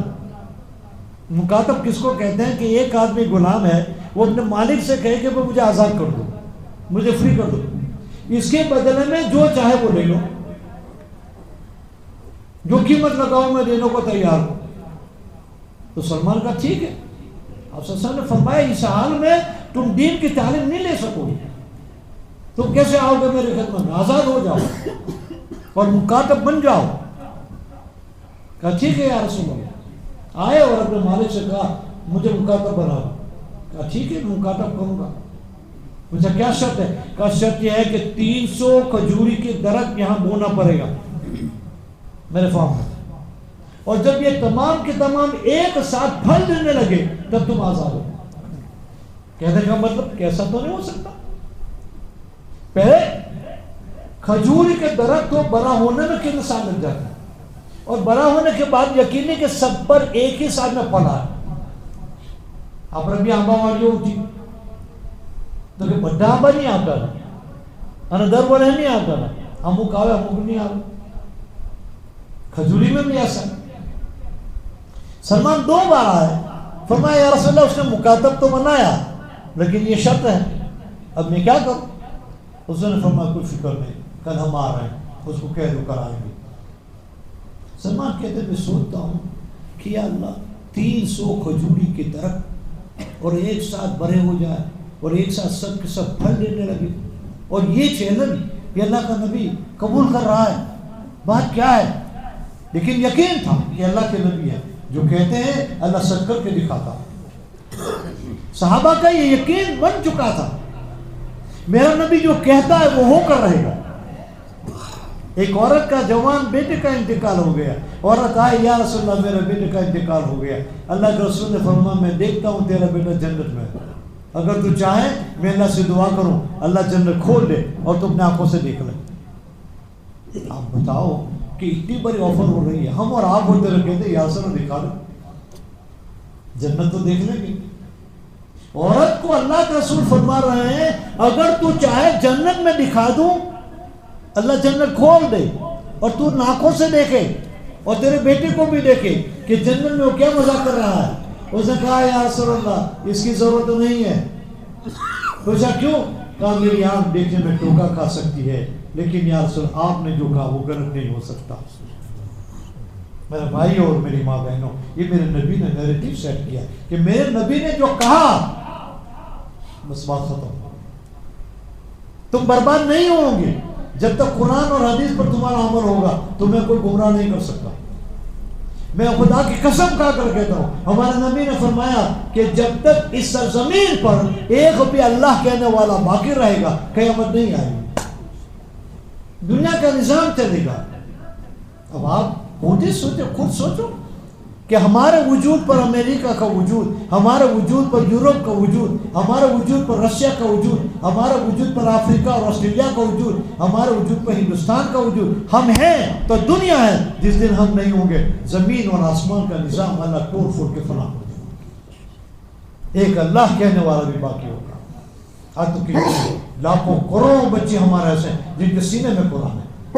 حضرت مفتی حضرت مولانا ذوالفقار صاحب مدظل اللہ علیہ ہمارے یہاں آئے تھے، ہر سال آتے ہیں. انہوں نے کہا کہ پاکستان کے اندر میں جو گورنمنٹ کی اسکولیں چلتی ہیں گورنمنٹ فنڈنگ، تو اس کی انسپیکشن کے لیے انسپیکٹر آتے ہیں. جیسے ہمارے زمانے میں ڈپوٹی آتا تھا ہمارے زمانے میں، اب تو وہ زمانہ نہیں رہا. تو کہا انسپیکٹر جب آیا، چوتھی کی کلاس تھی، سب کو پوچھتا ہے سوال. ایک بچے کو پوچھا ہمارے نبی کا نام کیا، تو وہ نہیں بولا. 2 بار پوچھے، 3 بار پوچھے، اس نے جواب نہیں دیا. تو استاد سے ٹیچر سے کہا یار مسلمان کا بچے کو اتنا معلوم نہیں اس کے نبی کا نام کیا. کہا میں نے تو سیرت پڑھائی، اب یہ نہیں بولتا تو میرا کیا قصور ہے. اب استاد نے اس کو مارنا شروع کیا، دونوں ہاتھ لال لال ہو گئے. کیا بولے گا نہیں، کیا نام نہیں بولا. اب چھٹی ہوئی، ریسیس، سب بچے گئے 10 منٹ 15 منٹ 20 منٹ، اس کے بعد پھر گھنٹی بجی، سب بچے آ گئے. پھر اسی کلاس کے اندر میں وہ سپروائزر ہے، تو ٹیچر نے پوچھا کہ ہمارے نبی کا نام کیا. استاد کے ساتھ سپروائزر نے پوچھا ہمارے نبی کا نام کیا. کہ ہمارے نبی کا نام ہے محمد رسول اللہ. تو ٹیچر نے کہا اب شان ٹھکانا آئی. مار کھانے کے بعد پہلے سے بول لیتا تو اتنی مار نہ پڑتی. بچہ روتا ہے اور رو کر کہتا ہے کہ میری ماں نے مجھ سے کہا ہے خبردار ہمارے نبی کا نام بغیر وضو کے نہ لینا. اس وقت میرا وضو نہیں تھا. میری ماں نے کہا بغیر وضو کو ہمارے نبی کا نام نہ لینا. چھوٹی کلاس کا لڑکا، 7 سال کی عمر میں بھی اگر داخل کر دیا جائے تو 11 سال مانو، 11 سال کا بچہ، اور کہتا ہے میری ماں نے کہا ہے. ایک نیریٹیو ہے. میری ماں نے کہا کہ ہمارے نبی کا نام بغیر وضو کو نہ لینا. خدا پاک کی قسم یہ مار تو کیا، آپ مجھے مار بھی ڈالتے، میرے نبی کا نام میں بغیر وضو کو نہ لیتا. اس وقت میرا وضو نہیں تھا. اب میں نے وضو کیا اور آ کر میرے نبی کا میں نے نام لیا. مجھے جو فرحت ملی، مجھے جو خوشی ملی، اس کی خوشی دنیا کے کسی بازار میں نہیں مل سکتی.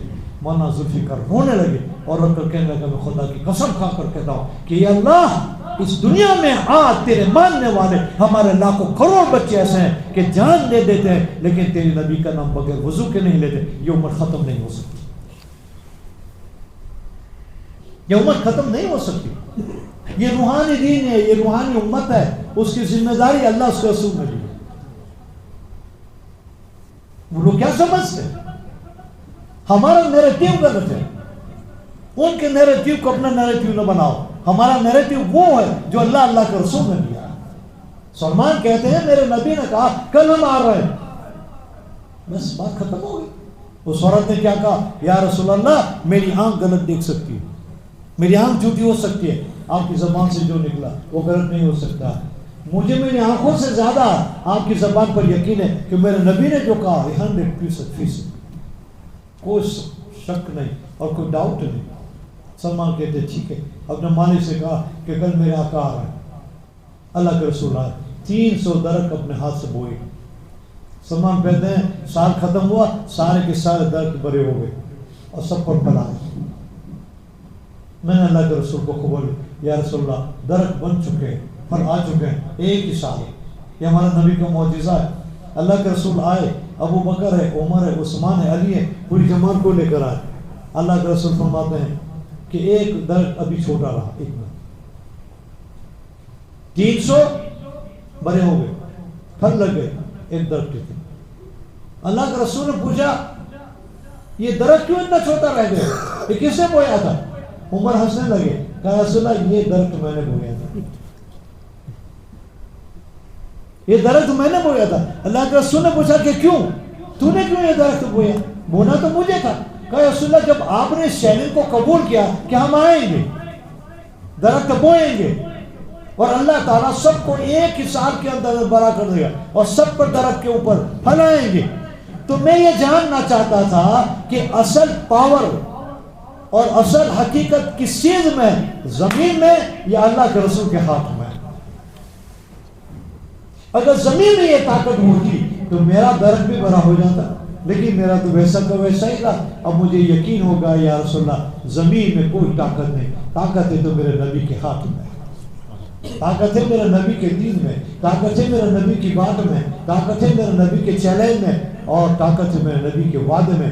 یا رسول اللہ میرا ایمان ایک دم پختہ ہو گیا کہ دیکھ میرے نبی کی طاقت اور برکت کہ اپنے ہاتھوں سے جس درخت کو بویا ایک سال میں بڑا ہو گیا، سب پر پھل آئے. تو جو دین ہمارے اندر میں اللہ کے رسول نے بویا ہے، لا الہ الا اللہ محمد رسول اللہ، اس میں کتنے پھل آئیں گے دنیا اور آخرت میں، اس کا اندازہ ہم اور ہم نہیں لگا سکتے. تو سلمان فرماتے کہ چیلنج تو اتنا بڑا تھا کہ بظاہر کسی کے اندر میں یہ طاقت نہیں کہ اس چیلنج کو قبول کرے، لیکن میرے آقا نے قبول کر لیا اور کر کے دکھایا کہ 300 درخت کیا، خدا پاک کی قسم اگر وہ 3 کروڑ درخت بھی کہتا تو میرا نبی اپنے ہاتھ سے بول دیتا، سب کے اوپر پڑا. تو جب درخت کی یہ حالت ہے تو اس کے دین کی حالت کیا ہوگی؟ تو میں آپ کو یہ بتا رہا ہوں کہ اسلام نے جو حریت دی اور اسلام نے جو فریڈم دیا اور اسلام نے فریڈم آف ایکسپریشن دیا، آپ کو کسی نبی اور کسی قوم میں اور کسی حکومت میں نہیں ملے گا. حضرت بریلہ کو بلایا اور بریلہ کو بلا کر کہا ہے بریلہ سمجھ جاؤ، مغرب کی حالت نہیں دیکھ سکتے، وہ روتا ہے، بیزار ہے، مدینہ کی گلیوں میں گھوم رہا ہے اور سب کو سفارش کے لیے میرے پاس بھیج رہا ہے کہ اللہ کے رسول مغرب کو سمجھاؤ. بریلہ تمہارے گھر میں خادمہ تھی، تمہارے کہنے سے آزاد ہوئی، تمہارا احسان ہے، یہ مان جائے گی. اللہ کے رسول نے بریلہ سے جب فرمایا کہ بریلہ بات مان جاؤ، نکاح فسخ نہ کرو، نکاح باقی رکھو. کیا پوچھا کہ یا رسول اللہ کیا یہ اللہ کا حکم ہے؟ کہا کہ نہیں. آپ کا حکم ہے؟ کہا کہ نہیں. یہ وہی ہے؟ کہا کہ نہیں. فمہذا یا رسول اللہ، تو پھر ہے کیا؟ اللہ کے رسول نے فرمایا نصیحت ہے، ایک نصیحت کرتا ہوں. کیا جواب دیا؟ لا حاجت لی. آج تو کسی مولوی نے اگر کوئی کہا تو اس کا حساب نہیں کہہ سکتے. کسی شیخ کو اگر مرید کہہ دے تو آپ کہیں گے گستاخ.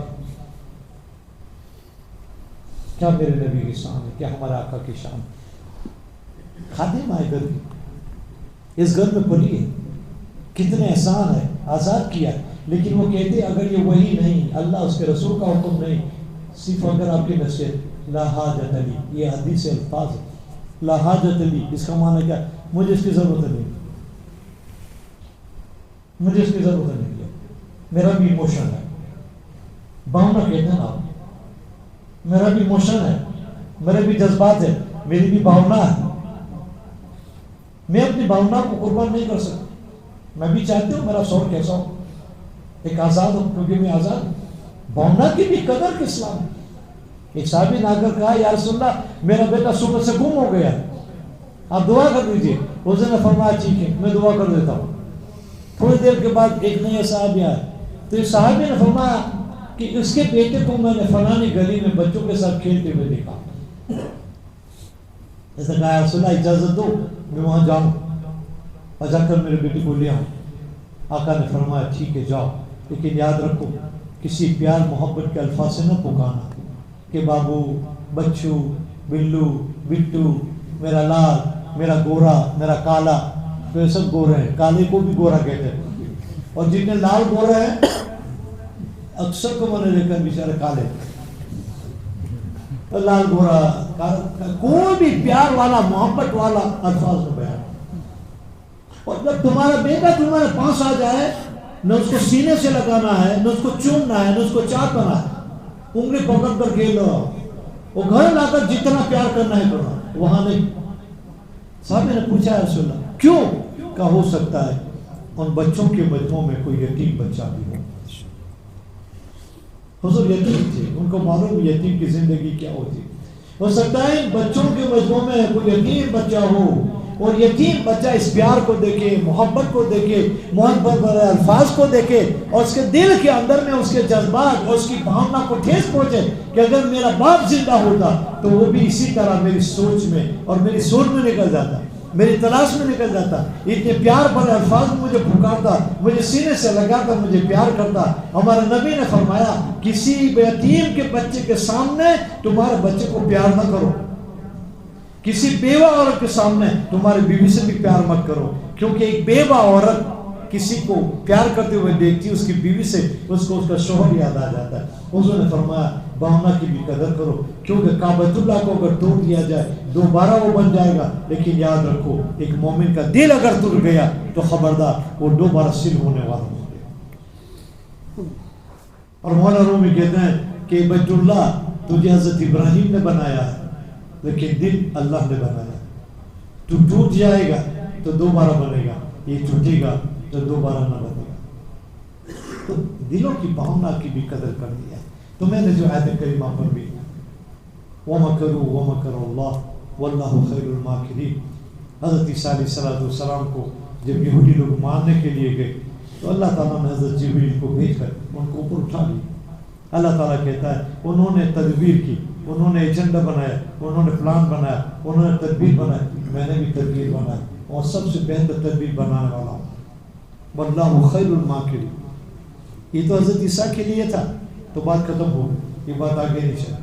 لیکن ہمارے نبی کے لیے جب دارالندوہ کے اندر مشورہ ہو، کسی نے کہا کہ ان کا ہاتھ پاؤں باندھ کر ایک مکان میں ڈال دیں، تالا لگا دیں، بھوکے پیاسے مر جائیں. کسی نے کہا مکہ سے باہر کر دو، بات ختم ہو جائے گی. اور ابو جہل نے کہا کہ ان کو قتل ہی کر دو. شیطان انسان کی شکل میں آیا تھا اور اس نے کہا کہ اگر اگر تو نے جو کہا وہ صحیح، بس قتل کر دو. اب یہاں پر یہ مشورہ ہو رہا ہے، یہاں پر یہ تدبیر بنائی جا رہی، پلاننگ کی جا رہی. اور مکہ کے 60 قبیلے اس وقت تھے، ہر جوان کو 60 قبیلے کے تلوار دی گئی. اللہ کے رسول کے گھر کو گھیر لیا گیا. جب نکلے تو ایک ساتھ سب تلوار مار تاکہ خون سب پر گر جائے. اور بنو ہاشم جو اللہ کے رسول کا قبیلہ تھا وہ کتنوں سے بدلا لے گا. اللہ کے رسول کو بتا دیا اللہ، جبریل آگے کہ کیا تدبیریں ہو رہی ہیں. اللہ نے کیا لفظ استعمال کیا، وَيَمْكُرُونَ وَيَمْكُرُ اللَّهُ وَاللَّهُ خَيْرُ الْمَاكِرِينَ. عربی میں اگر آپ جانتے ہیں یہ مضارع کا صیغہ ہے اور مضارع مستقبل اور حال دونوں کے لیے ہے. حضرت عیسیٰ کے لیے ماضی کا لفظ وَمَكَرُوا وَمَكَرَ اللَّهُ، انہوں نے پلان بنایا، ہم نے بنایا اور بہترین پلان بنانے والے ہمیں. یہاں کیا کہا وَيَمْكُرُونَ وَيَمْكُرُ اللَّهُ. تو اللہ کے رسول کے ساتھ تو یہ ہوا، یہ لوگ تدبیر کر رہے ہیں، یہ لوگ ایجنڈا بنا رہے ہیں، یہ لوگ پلاننگ کر رہے ہیں اور ہم بھی تدبیر کر رہے ہیں کہ مکہ چھوڑ کر مدینے چلے گا. تو آپ چلے گئے.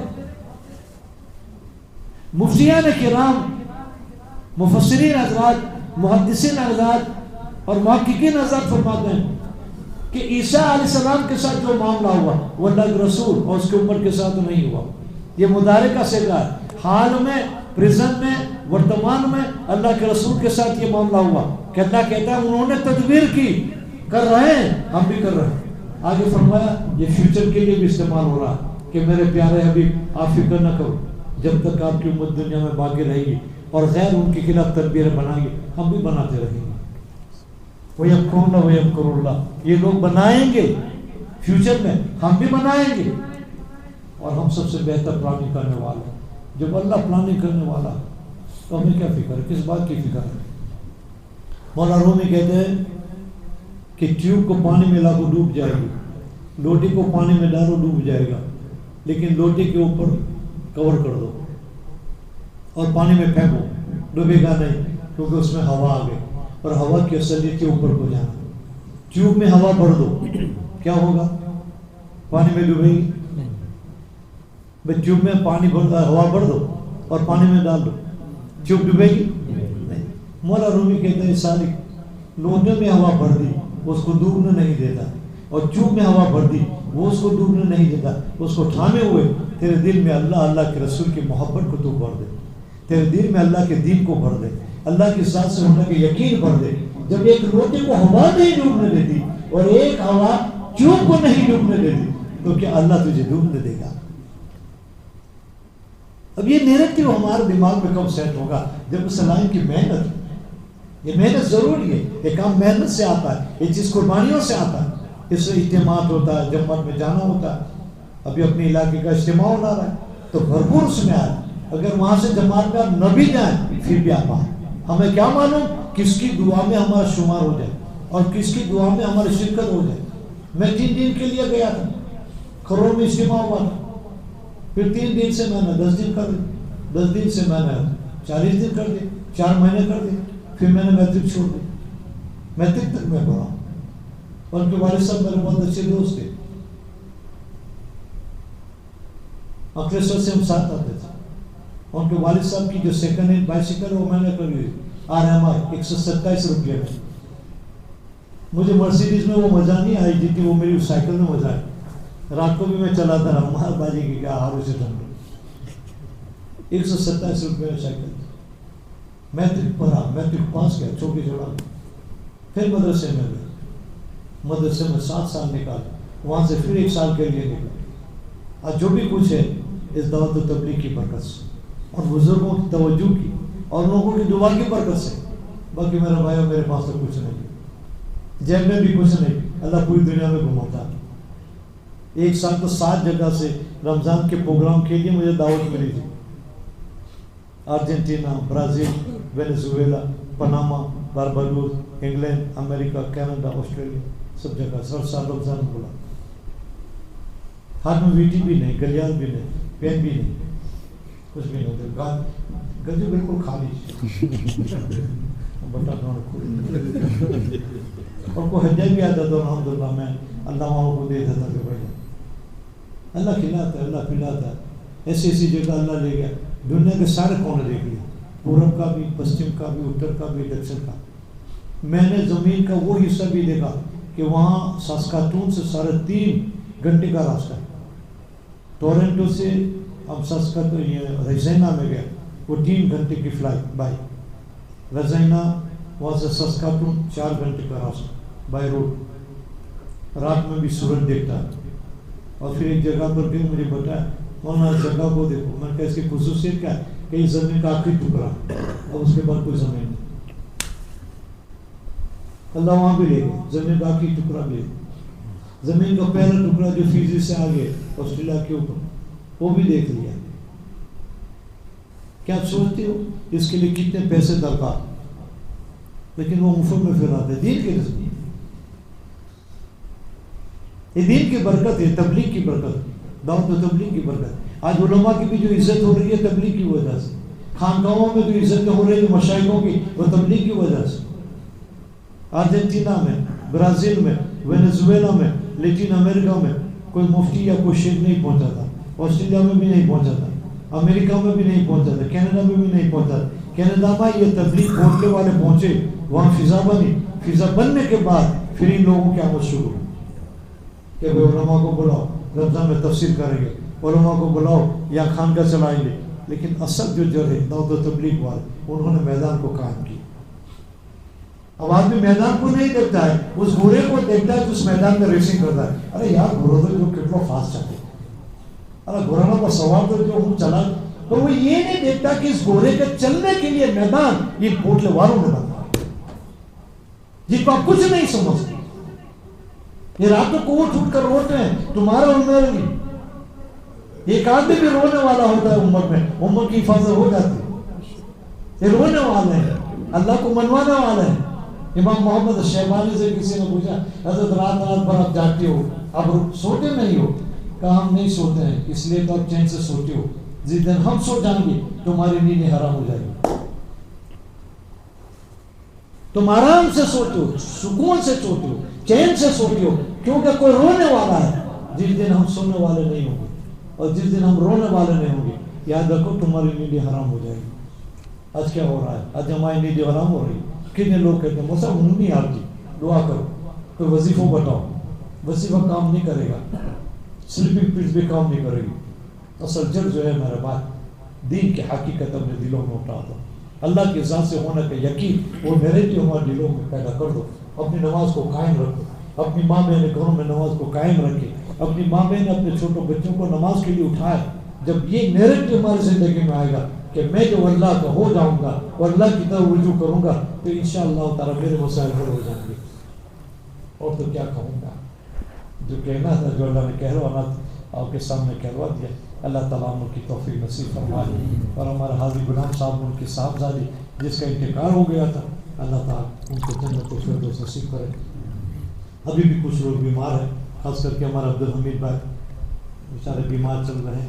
اس کا آنکھ کا کوئی پرابلم ہے تو اللہ تعالیٰ اس کی روشنائی نصیب فرما، اس تکلیف کو اللہ تعالیٰ دور کر دے۔ اللہ تعالیٰ ہمارے کی جتنے بھی اجتماعات ہونے والے ہیں سارے اجتماعات میں اللہ تعالیٰ کامیابی نصیب فرما، اور جن لوگوں نے ارادہ کیا جانے کے لیے اللہ تعالیٰ ان کے لیے آسانی پیدا کرے۔ اللہم صلی علی سیدنا و نبینا و شفیعنا و سندنا و مولانا محمد و بارک وسلم۔ اللہم سہل لنا ما نريد و نجنا ما نخاف، اللہم سہل امورنا و فرج کروبنا، رب یسر ولا تعسر وتمم بالخير وبالتحسين يا فتاح۔ اللهم انا نذرك في نحورهم ونعوذ بك من شرورهم، وقل الحمد لله الذي لم يتخذ ولدا ولم يكن له شريك في الملك ولم يكن له ولي من الذل وكبر تكبيرا۔ یا الہی العالمین ہمارے گناہوں کو معاف فرما دے، ہمارے کمزوری کو درگزر فرما دے۔ یا اللہ امت کے حال پر رحم فرما دے، جن حالات سے امت گزر رہی ہے، کتنے بے بس بے سہارے جیلوں میں پھنسے ہیں، ناک قصوں میں ان کو پھنسا دیے گئے، یا اللہ ان کی رہائی کی صورت پیدا فرما۔ یا اللہ جو قرضوں کے انبار میں دبے ہوئے ہیں ان کے لیے بہترین صورت ادائیگی کی پیدا فرما دے۔ یا اللہ جو بھی بیمار ہے مولا ان کو شفا کامل نصیب فرما، ہمارے جتنے بھی محرومین ہیں سب کے بخشش اور مغفرت فرما۔ یا اللہ یہ ہمارے بچے، یہ ہمارے نوجوان اپنا وقت قربان کر کے تیری دین کی بات سننے کے لیے آئے ہیں، تیرے دین کی نسبت پر آئے ہیں، یا اللہ تو سب کو قبول فرما دے۔ یا اللہ سب کی بگڑی بنا دے، ان کی جو حاجتیں پوری فرما دے۔ یا اللہ ہمارے گھروں میں ہماری ماں بہنیں جو سن رہی ہیں مولا ان کو شرم، حیا اور احترام اور ادب اور دینداری اور اللہ کے رسول کی فرما برداری کی توفیق نصیب فرما۔ ان کی گود میں پڑھنے والی اولاد کو نیک و صالح بنا۔ یا الہی العالمین راتوں میں جاگنے والے بنا، تہجد گزار بنا، تیرے دربار میں اور تیری چوکھٹ پر سر جھکا جھکا کر تیرے سامنے گر گرا کر امت کے لیے اور امت کی ہدایت کے لیے دعا کرنے والے بنا۔ یا اللہ ہمارے گناہ کو معاف فرما دے۔ یا اللہ اگر تو معاف کر دے تجھے کوئی پوچھنے والا نہیں ہے، ہم گنہگاروں کا، ہم غریبوں کا کام ہو جائے گا۔ اللہ ہماری دعاؤں کو اپنے فضل سے، اپنے کرم سے تیرے محبوب کے صدقے وسیلے قبول فرما۔ اللہم انا نسألک من خیر ما سألک من نبیک محمد صلی اللہ علیہ وسلم ونعوذ بک من شر ما استعاذک من نبیک محمد صلی اللہ علیہ وسلم، انت المستعان والیک البلاغ ولا حول ولا قوة الا باللہ العلی العظیم۔ سبحان ربک رب العزة عما یصفون والسلام علی المرسلین والحمد للہ رب العالمین۔ حضرت ربیہ کی ایک بات رہ گئی، آخری بات